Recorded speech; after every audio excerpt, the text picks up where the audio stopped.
To create the octopus's hollow shaker cavity, I am using this sphere mold. The technique is simple. I line it with UV resin, lock the two pieces of the sphere together, and slowly rotate it to coat the entire surface. Let any excess resin drain off and cure it under UV light while rotating for an even cure.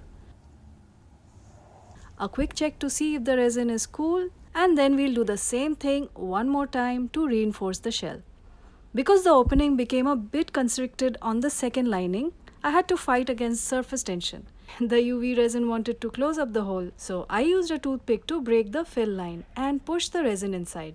After clearing the excess runoff, so it didn't cure into a blob, it went back under the light.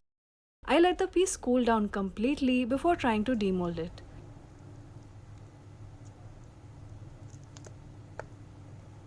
The resulting sphere has a bit of a turtleneck around the opening, which will actually come in handy when sealing it later.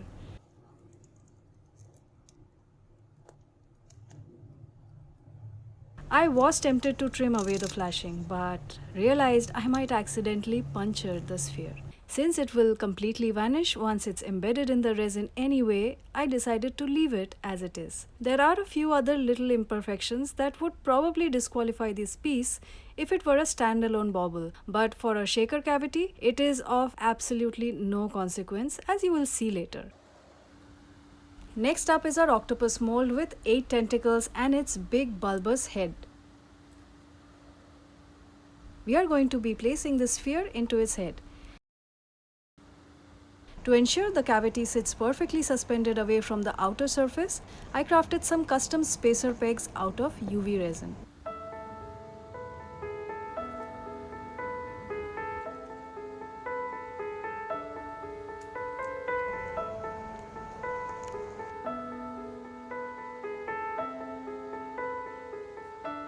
I glued them all together around the sphere until it looked like a transparent blowfish.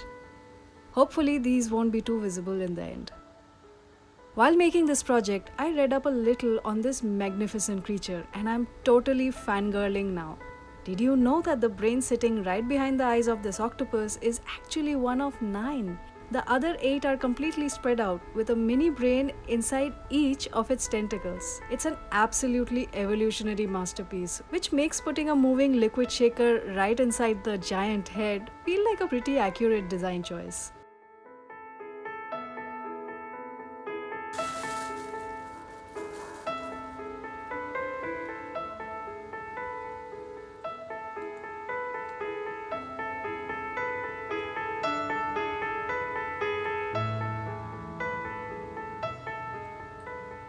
I secured the brain in place with a bit of UV resin, making sure the opening was oriented perfectly while I poured the resin around it. Let me just put a dust cover on the mold before mixing my 1:1 epoxy resin.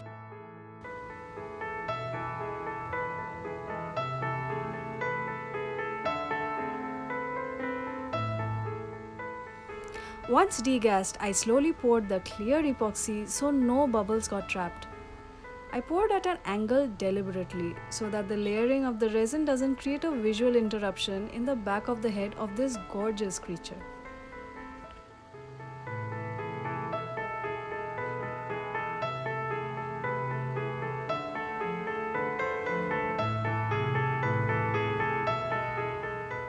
Once the base cured, I prepped a transition layer.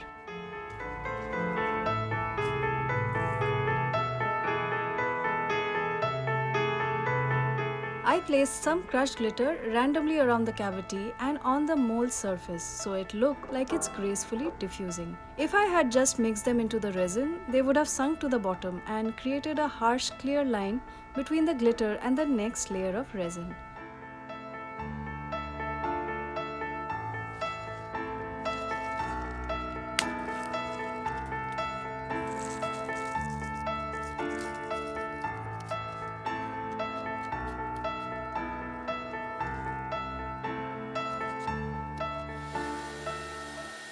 Next, it was time for the eyes. I filled the concave sockets with clear UV resin first, cured it, and then placed these matching pinkish toned eye stickers inside. I marked the backs of these stickers beforehand so I could align their gaze perfectly from the outside.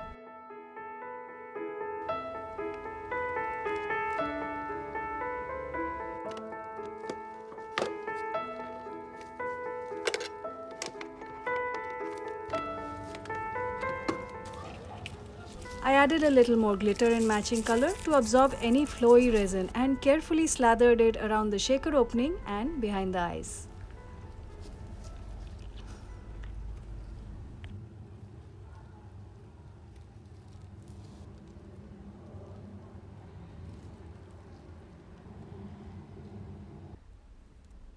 The interim grainy layer has cured and we are one step closer to the finish line.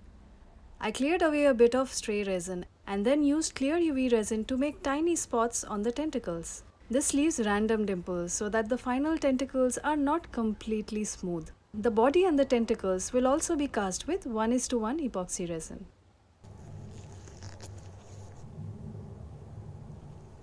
While the resin degassed, I filled the shaker with grey matter. I fashioned a makeshift funnel out of baking paper and poured into it a mix of pink and white glitters. The white is essential here. Without it, the mix would just look dark. It helps all the other pinks pop.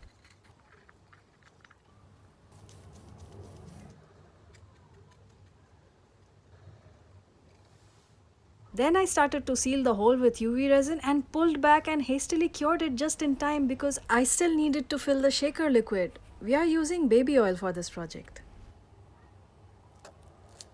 Finally, I sealed the opening with UV resin and a UV torch. For the tentacles, I wanted a rich, saturated contrast to the clear head. I split my resin into 3 parts and eyeballed the amount of mica pigment to create 3 very saturated resin mixes. This was a red-pink to pink-purple gradient. The lightest shade went in the center, followed by the mid-tone, and the darkest shade filled the tips.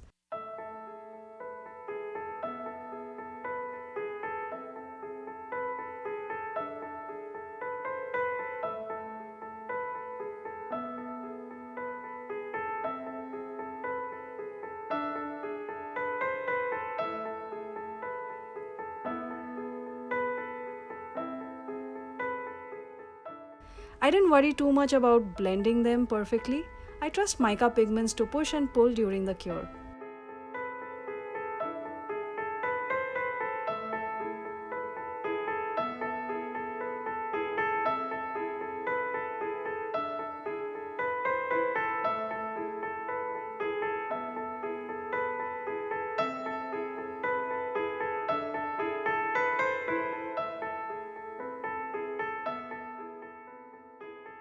A final drizzle of clear resin gave the mixture the momentum it needed to flow, followed by a spritz of alcohol for bubbles and a quick, satisfying swirl.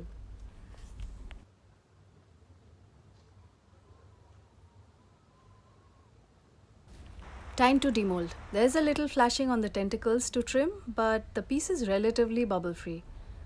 Wait, look at the crown of the head. There's a pink glob. Did the shaker get stuck?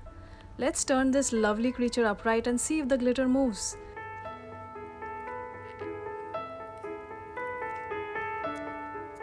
This project is part of the monthly Octopus Collaboration organized by Valerie at Resin and Rouge.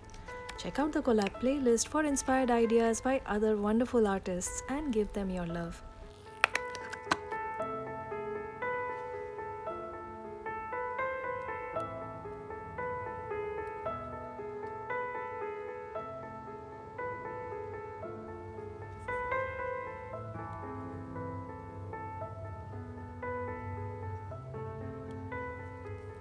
Something is happening.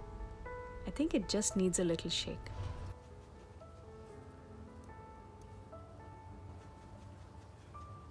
And there it is, our lovely pink brainiac. I'm grinning like a kid right now. I am so pleased. The back of the octopus is plain and bubbleless, and I'll just remove the flashing and it'll be fine.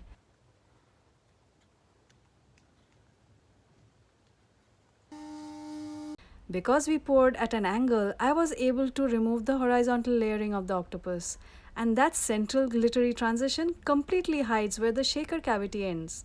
Visually also, it is bridging the clear and the pigmented resin nicely.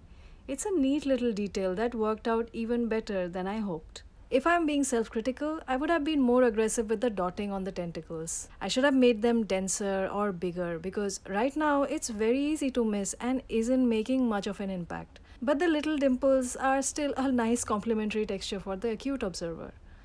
The eyes turned out so cool. Using the alignment marks on the back completely paid off. It gives a very wise expression. The choice of colors in the glitter mix is fantastic. The white is definitely doing its job to keep it bright. For my next octopus, I think I'll play with alcohol inks in a completely different color palette. Happy crafting and have a wonderful day. Here's a quick reality check. The piece looks pristine, but this was actually my second attempt. On my very first making of the shaker cavity, I got a bit clumsy and completely nicked the surface right there while demolding. RIP to prototype number 1. Let me know in the comments if you have ever ruined a piece at the very last moment.